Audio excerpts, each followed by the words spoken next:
এই গার্মেন্ট শিল্পে বহু নারী কাজ করেন। বলা যায় টোটাল গার্মেন্ট শিল্পে যত মানুষ কাজ করে, যত শ্রমিক কাজ করে, তার 70% বা তার কিছু বেশি নারী শ্রমিক আমাদের।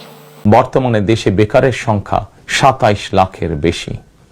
বিএনপি শিক্ষিত তরুণ তরুণীদের জন্য 6 মাস থেকে সর্বোচ্চ 1 বছর কিংবা কর্মসংস্থান না হওয়া পর্যন্ত বিশেষ আর্থিক ভাতা প্রদান করার সিদ্ধান্ত নিয়েছে। কর্মঘণ্টা কমানো বা বিভিন্নভাবে ডিস্ট্রিবিউট না করে বরঞ্চ আমরা যদি প্রাকৃতিকগতভাবে বিষয়টি বিবেচনা করি, একজন নারীকে তার সন্তানকে অনেক সময় দেখভাল করতে হয়। ঘরে হয়তো তার সন্তানকে দেখভাল করার মতন সেই সাপোর্টটা তার নেই, তার কর্মসংস্থানে যাতে তাকে সেই সাপোর্টটা দেওয়া যায়, সেই জন্য আমরা কর্মস্থলে ডে কেয়ার এবং ব্রেস্ট ফিডিং কর্নার আমরা কম্পালসারি করতে চাই। অর্থাৎ একজন নারী যখন তার সন্তানকে নিয়ে কর্মস্থলে আসবেন, উনি যে 8 ঘন্টা বা 10 ঘন্টা বা যতক্ষণই উনি কাজ করেন, অতটুকু সময় যাতে উনি নিশ্চিন্ত মনে কাজ করতে পারেন, সেই ব্যবস্থাটা আমরা এনশিওর করতে চাই। আমাদের একটি সেক্টর আছে বাংলাদেশে, যেটিকে আমরা গার্মেন্ট সেক্টর বলি, যেটি নিয়ে আমরা প্রত্যেকটি বাংলাদেশের নাগরিক গর্ব করি। আমরা যখন বিদেশে যাই, যারা বিদেশে থাকি বা বিদেশে যাই, আমরা যখন জামা কাপড় কিনি, যখন লেবেলটা দেখি মেড ইন বাংলাদেশ, আর মুখের মধ্যে সুন্দর একটা হাসি আমাদের ফুটে উঠে, ভালো লাগে মনের মধ্যে যে এই জামাটা মেড ইন বাংলাদেশ। যখন কোনো ব্র্যান্ডেড শপে আমরা দেখি মেড ইন বাংলাদেশ কাপড়টা।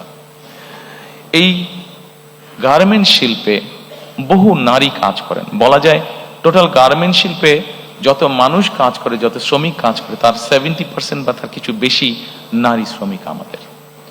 এখন সম্মানিত উপস্থিতিবৃন্দ, শুধু একটি সেক্টরেই কেন আমরা নারী রাখবো? আমাদের নারীরা তো কৃষিতেও কাজ করেন, আমাদের নারীরা তো অন্যান্য অনেক সেক্টরে কাজ করেন। আমাদের একটি লক্ষ্য এবং একটি পরিকল্পনা হচ্ছে যে বাংলাদেশে আমরা গার্মেন্টসের বাইরে আরো নতুন নতুন কতগুলো সেক্টরকে আমরা নিয়ে আসতে চাই, যেখানে নারীদের আরো বেশি সংখ্যক কর্মসংস্থানের সুযোগ হবে। সেটি গার্মেন্টস এর মতন অনেক সেক্টর আছে যেগুলোকে আমরা ইজিলি আনতে পারি। সেটি টয় সেক্টর হতে পারে, সেটি লেদার সেক্টর হতে পারে যেখানে নারীরা কাজ করতে পারবেন, সেটি এরকম আরো অনেক সেক্টর আছে যেখানে নারীরা কাজ করতে পারেন। অর্থাৎ আমাদের লক্ষ্য এবং উদ্দেশ্য আছে মোর নাম্বার অফ দেশের যে নারী জনগোষ্ঠী আছে, তারা কর্মসংস্থানের ব্যবস্থায় এরকম সেক্টরকে আমাদের ইনভাইট করে দেশের মধ্যে নিয়ে আসা।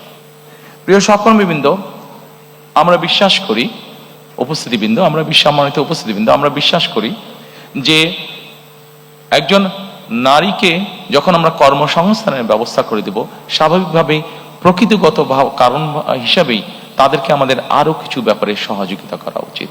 তাদের কর্মঘণ্টা কমানো বা বিভিন্নভাবে ডিস্ট্রিবিউট না করে বরঞ্চ আমরা যদি প্রাকৃতিকগতভাবে বিষয়টি বিবেচনা করি, একজন নারীকে তার সন্তানকে অনেক সময় দেখভাল করতে হয়।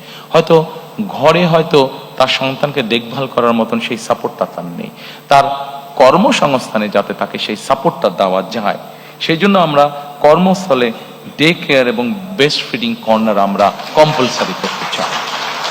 অর্থাৎ একজন নারী যখন তার সন্তানকে নিয়ে কর্মস্থলে আসবেন, উনি যে 8 ঘন্টা বা 10 ঘন্টা বা যতক্ষণই উনি কাজ করেন, অতটুকু সময় যাতে উনি নিশ্চিন্ত মনে কাজ করতে পারেন, সেই ব্যবস্থাটা আমরা এনশিওর করতে চাই। কৃষির ব্যাপারে কৃষক কার্ড নিয়ে আমি আপনাদেরকে কিছুটা বলেছি। এই কৃষক কার্ড আমরা বিশ্বাস করি কৃষি এবং কৃষককে একটা খুব স্ট্রং সাপোর্ট দিবে, যেটি লং রানে আমাদের কৃষি এবং কৃষককে গড়ে তুলতে আমাদের জন্য, দেশের জন্য এটা ভালো হবে। আমরা এর মধ্যে একটি সিদ্ধান্ত গ্রহণ করেছি, যেটি আমরা 91 সালেও কাজটি করেছিলেন দেশনেত্রী খালেদা জিয়া যখন উনি সরকার গঠন করেন। এইবার ইনশাল্লাহ 12 তারিখে আমরা সরকার গঠনে সক্ষম হলে 10,000 টাকা পর্যন্ত কৃষি ঋণ, সেটিকে আমরা সুদ সহ মওকুফ করতে চাই। আমরা হিসাব করে দেখেছি, আমাদের কাছে যে স্ট্যাটিস্টিক্স আছে, আমরা হিসাব করে দেখেছি যে এই মুহূর্তে যত ঋণ আছে, 10,000 টাকা পর্যন্ত কৃষি ঋণ যদি আমরা মওকুফ করি, সেটা সরকারের এমন কিছু চাপ পড়বে না। কাজে কৃষকদেরকে একটা সাপোর্ট দেওয়ার জন্য এই কাজটি আমরা করতে চাই। প্রিয় দেশবাসী, বিভিন্ন পরিসংখ্যান অনুযায়ী বর্তমানে দেশে বেকারের সংখ্যা 27 লাখের বেশি। এর মধ্যে প্রায় 9 লক্ষ রয়েছেন স্নাতক ডিগ্রিধারী উচ্চশিক্ষিত বেকার। এদের মধ্যে প্রায় 22% তরুণ তরুণী কোনো প্রকার শিক্ষা, চাকরি ও প্রশিক্ষণে সম্পৃক্ত নয়। এই বিপুল সংখ্যক বেকারের অধিকাংশই 15 থেকে 29 বছর বয়সী। বিএনপি শিক্ষিত তরুণ তরুণীদের জন্য 6 মাস থেকে সর্বোচ্চ 1 বছর কিংবা কর্মসংস্থান না হওয়া পর্যন্ত বিশেষ আর্থিক ভাতা প্রদান করার সিদ্ধান্ত নিয়েছে। আমরা মনে করি এই বেকার ভাতা হয়তো একজন শিক্ষিত বেকারকে সে উদ্যোগে কর্মসংস্থান সৃষ্টির ক্ষেত্রে সক্ষমতা অর্জনেও সহায়ক ভূমিকা রাখবে। কিছু ভুল ত্রুটি হয়েছে, সেজন্য আমি দেশবাসীর কাছে আন্তরিকভাবে দুঃখ প্রকাশ করছি। 12 ফেব্রুয়ারি বিএনপির প্রতি আবারও আপনাদের ভালোবাসা প্রকাশের দিন। অতীতে আপনাদের সমর্থনে বিএনপি একাধিকবার রাষ্ট্র পরিচালনার দায়িত্ব পালন করেছে। দেশ পরিচালনা করতে গিয়ে সেই সময় কোনো কোনো ক্ষেত্রে হয়তো আমাদের অনিচ্ছাকৃত কিছু ভুল ত্রুটি হয়েছে, সেজন্য আমি দেশবাসীর কাছে আন্তরিকভাবে দুঃখ প্রকাশ করছি। অতীতের ভুল থেকে শিক্ষা নিয়ে অর্জনগুলোকে অবলম্বন করে বর্তমান এবং ভবিষ্যৎ প্রজন্মের জন্য একটি নিরাপদ বাংলাদেশ গঠনের জন্য আগামী 12 ফেব্রুয়ারি জাতীয় নির্বাচনে আবারও আমি আপনাদের সমর্থন চাই।